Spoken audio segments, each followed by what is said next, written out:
Om Namo Bhagavate Vasudevaya. Om Namo Bhagavate Vasudevaya. Om Namo Bhagavate Vasudevaya. Srimad Bhagavatam, 5th Canto, Chapter 26, verse 27. And this is the continuation of the descriptions of the hellish planets. The planets that are ruled and managed by Yamaraj. The planets that are situated below the lowest planetary system, situated below Patala Loka. And they are places that are specifically meant for punishment. Punishment with the idea and the purpose of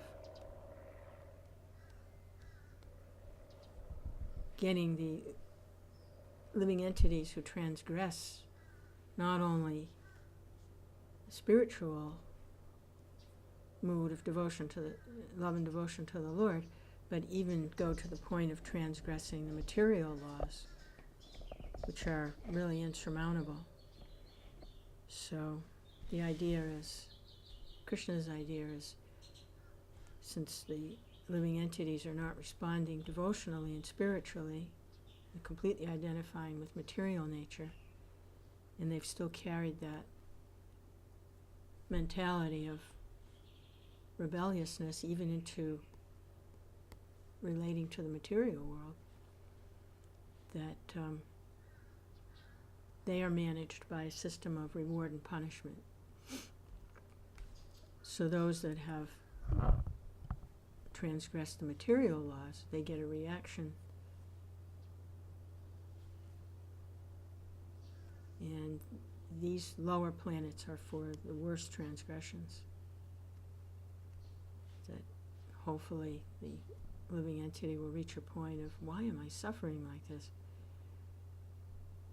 And rectify their mentality and at least cooperate with the way the Lord has set up the material world.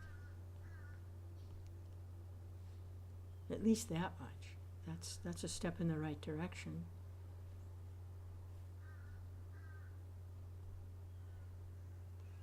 To being reinstated in the spiritual atmosphere is to at least abide by the laws and the rules in the material world. Something like in a prison, the person that ends up being imprisoned has violated the laws of civilian life, free life. And so they're going into this prison to refrain them from further causing disturbances. And also, it's a very miserable condition, the prison life, confined, like that. But if they can follow the rules of the prison life, at least, then that's a step in the right direction to being released from prison life, because able to go along with and surrender to those rules and not be a disturbance. So they can be a good prisoner, then there's a chance they can be a good citizen. If they can be a good citizen, there's a chance they can be a devotee. At least that's the idea. Om Agnati Mirandasya Ganagana Salakaya Chakshun Militam Yena Tasmai Shri Gurave Namaha.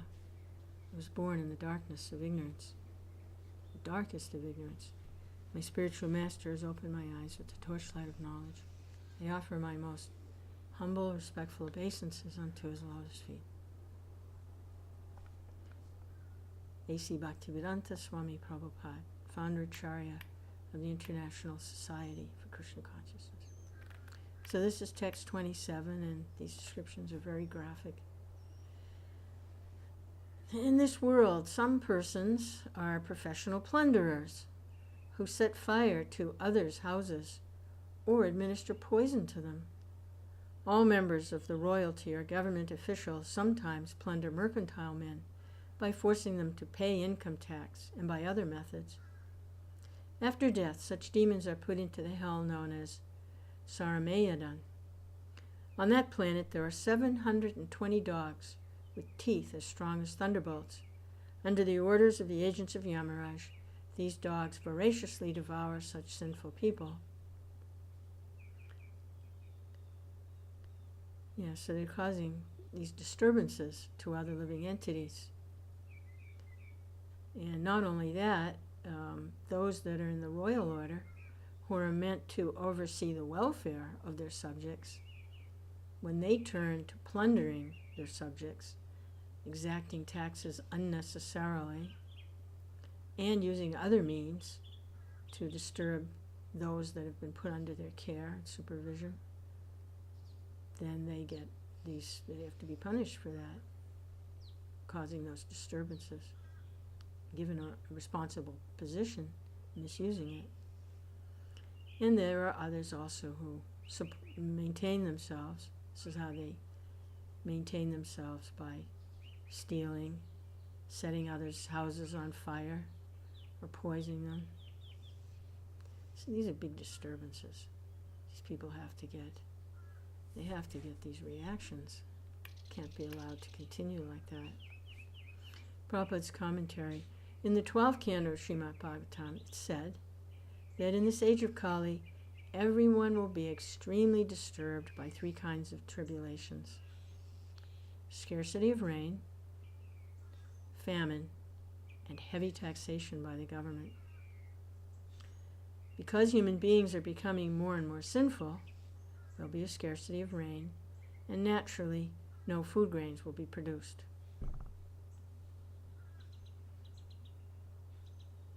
On the plea of relieving the suffering caused by ensuing famine, the government will impose heavy taxes, especially on the wealthy mercantile community. In this verse, the members of such a government are described as dasyu, thieves.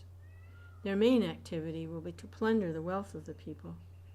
Whether a highway robber or a government thief, such a man will be punished in his next life by being thrown into the hell known as Saramayana, where he will suffer greatly by the bites of ferocious dogs. So, this is becoming more and more a problem around the world. The government's taxing the people, enforcing austerities, taking their money by hook or by crook or by taxes, by skullduggery, and also claiming that they can solve the problems of scarcity, the environmental problems, the ecological problems. I mean, they're just thieves. The problem is the people themselves are becoming more and more sinful, and so these reactions are coming. Rain comes by performance of sacrifice, yajna.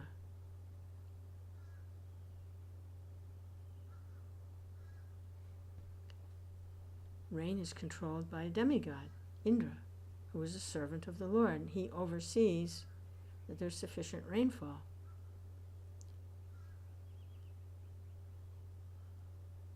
So no one is performing any sacrifice to Indra, or not in general, maybe a few isolated cases somewhere where someone is performing some yagnas. And so the environment, plus all the sinful activity that goes on, the lying, the cheating, the stealing, the intoxications, all the illicit activity, it goes on. The speculation, oh my goodness. The gambling that's going on in the name of Vaishya activity, banking and finance. It's nothing but gambling and speculation, bringing everything to ruin. So these sinful activities are going on. And there's no performance of sacrifice.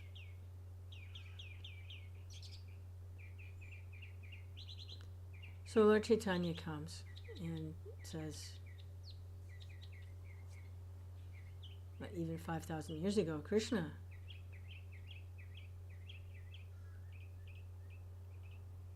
demonstrated that just surrender to him. Don't worry about making offerings to Indra. Just surrender to me. Indra is my servant, and you can surrender to me directly. I make this available to you in his pastime of Govardhan Hill. And then there will be sufficient everything for the peaceful running of human society. And now, 5,000 years later, Krishna's come again. Said, all right, this is how you surrender to me. Okay, this is how you surrender to me. The Kali Yuga is worse and worse and worse. So, it's very difficult to do sacrifices, very difficult to do austerities, very difficult to meditate. So, let's make it simple. Chant Hare Krishna. And avoid sinful activities. Then there will be sufficient everything.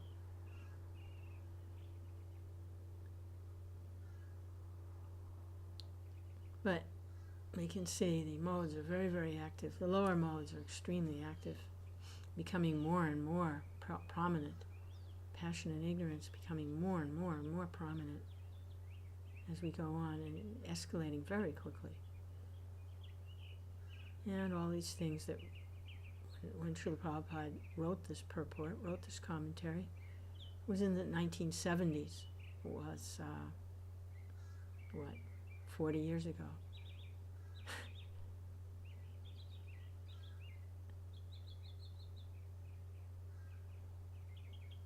Now, 40 years later, it's really ratcheted up.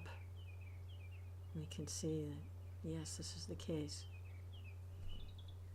People are rioting all over the world because of the taxes and the dasyus in government, the thieves in government. And when there's no good government, citizens are not protected, and so the Prabhupada calls them, what does he call them? Highway robbers. The little thieves come out. When the big thieves come out, then also the little thieves come out. So the citizens get hit from all angles. Very miserable condition. But these people, they don't get away scot-free because they have this reaction. They have to go to this planet, Sauramania. What is it called? Saramayadan. 720 dogs. They voraciously devour these people with very sharp teeth. Not very nice. Text 28. A person in who in this life bears false witness or lies while transacting business or giving charity is severely punished after death by the agents of Yamaraj. Such a sinful man is taken to the top of a mountain, 800 miles high, thrown headfirst into the hell known as Avichimat. This hell has no shelter and is made of strong stone resembling the waves of water. There is no water there, however, and thus it is called Avichimat, waterless. Although the sinful man is repeatedly thrown from the mountain and his body broken to tiny pieces, he does not die but continuously suffers chastisement. Ah, that's interesting. So, a person who lies while transacting business or giving charity is thrown from this mountain 800 miles high into what appears to be water, but is really stones.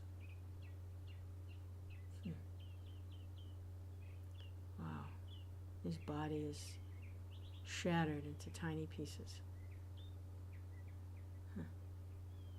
So someone who dives into a nice pool of water, it's a very enjoyable sport. People love to do that. Some people, a lot of people, dive from a very high place and glide through the air and gracefully glide through the air like a bird, and sploosh, they go into the water. It's a very nice experience. But here, you're taken to the top of a mountain and they're thrown, and it looks like water, but it isn't. So, someone who lies while conducting business can see how that relates to this particular punishment. The person on the other end of the business deal has a certain amount of trust in the transaction, that the other person is true. And so they dive in to the business transaction. But they get cheated. They become hurt. So like that, this person that has done this set up this falsity. And they feel like, oh, maybe it's going to be all right, I'll get to the bottom, as they're thrown off this mountain. It looks like water, but it isn't. And that same thing would go with if someone is bearing false witness or lying while giving charity. So they're cheating. So the stones, they look like water, but they're really lethal, and they cause damage. So that punishment, can see how that correlates quite nicely. Text 29. Any Brahmin, a Brahmin's wife, who drinks liquor is taken by the agents of Yamaraj to the hell known as Ayapana. This hell also awaits any Kshatriya, Vaishya, or person under a vow who in illusion drinks somaras. In Ayapana, the agents of Yamaraj stand on their chests and pour hot melted iron into their mouths. Well,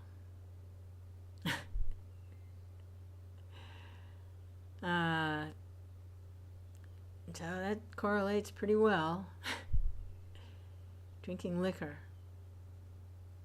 want to contaminate themselves, want to contaminate their bodies, and become intoxicated. So this is a Brahmin or a Brahmin's wife. So not very good. Brahmin, this drinking is in the mode of ignorance. Brahmin is in mode of goodness.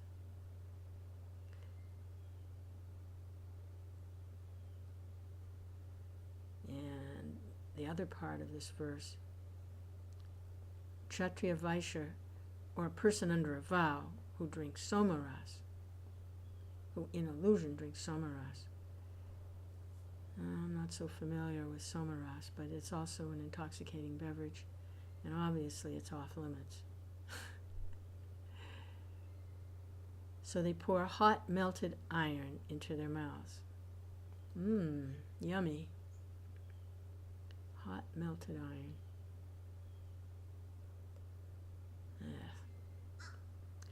Prabhupada's commentary. One should not be a Brahmin in name only and engage in all kinds of sinful activities, especially drinking liquor. Brahmin, Kshatriyas, and Vaishyas must behave according to the principles of their order. If they fall down to the level of Sudras, who are accustomed to drink liquor, they'll be punished as described herein. Yeah, those that are in the higher castes, there's more is expected of them. So, Sudras are accustomed to doing all sorts of things. But if the Brahmin, the Kshatriya, the Vaishya engages in those activities. They're in a higher position, a more responsible position, and they have others who are dependents on them. So this kind of behavior is punishable like this for those that have been given more responsibility. Text 30. A low-born and abominable person who in this life becomes falsely proud, thinking, I am great, and who thus fails to show proper respect to one more elevated than he by birth, austerity, education, behavior, caste, or spiritual order, is like a dead man even in this lifetime, and after death he's thrown headfirst into the hell known as Sharakardama. There he must suffer great tribulation at the hands of the agents of Yamaraj. Okay, it doesn't say what those tribulations are. Maybe it'll describe it later. But someone who's proud like that, unnecessarily proud, I am great, and doesn't show respect to those that are more elevated, that's also punishable, that kind of disrespect. We can see where these punishments are going. I'm trying to rectify the mentality.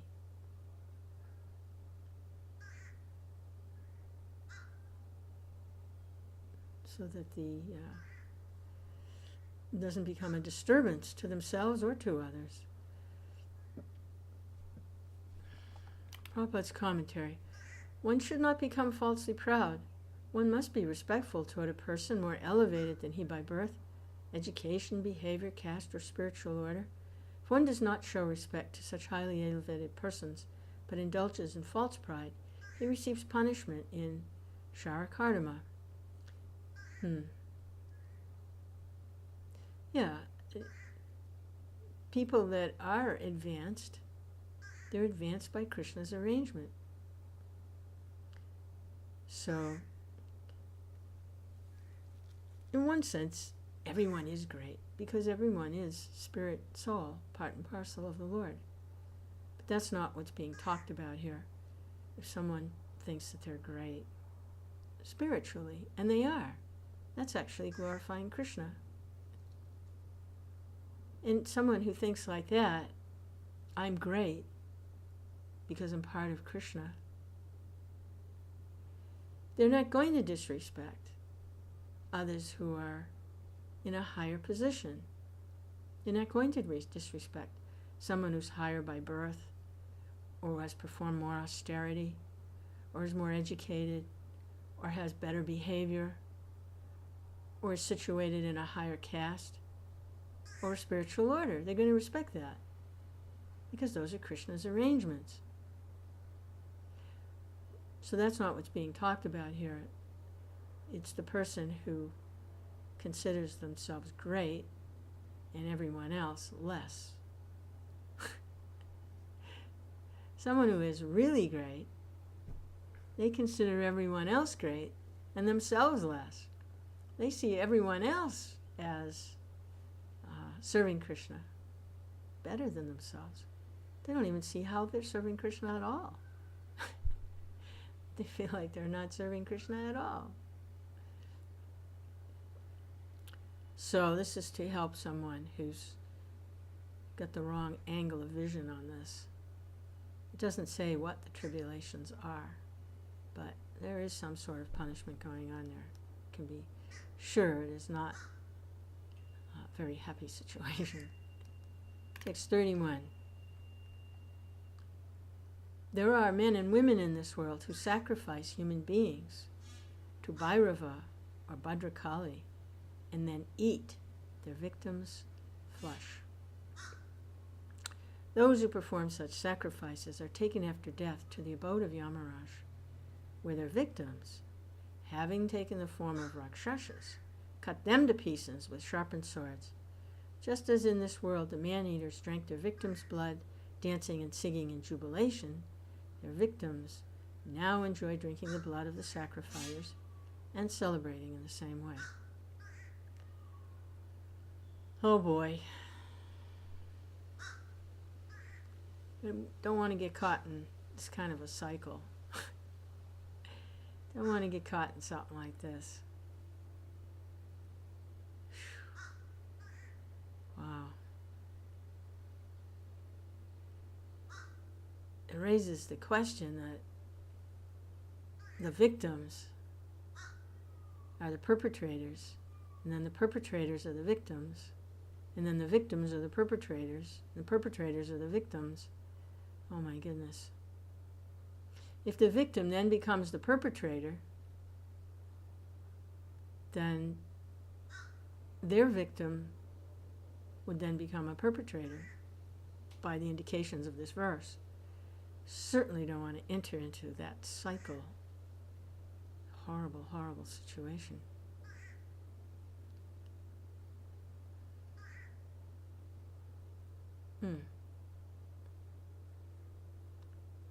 Yeah, I find that in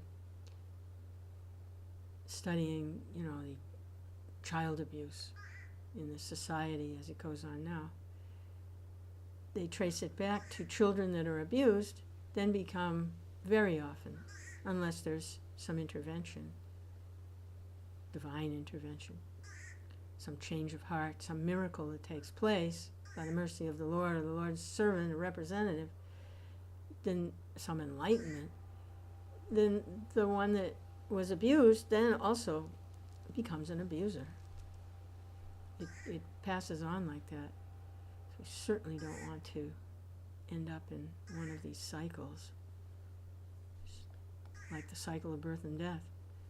There are these karmic cycles. Horrible. So, it's kind of like enjoying and suffering. If you can consider it enjoying to sacrifice a human being, drink their blood, and sing and dance. Oh, enjoying. And then the suffering part. Oh my God, someone's sacrificing me. They're going to drink my blood and sing and dance and enjoy. Oh boy. Certainly don't want to fall victim to that.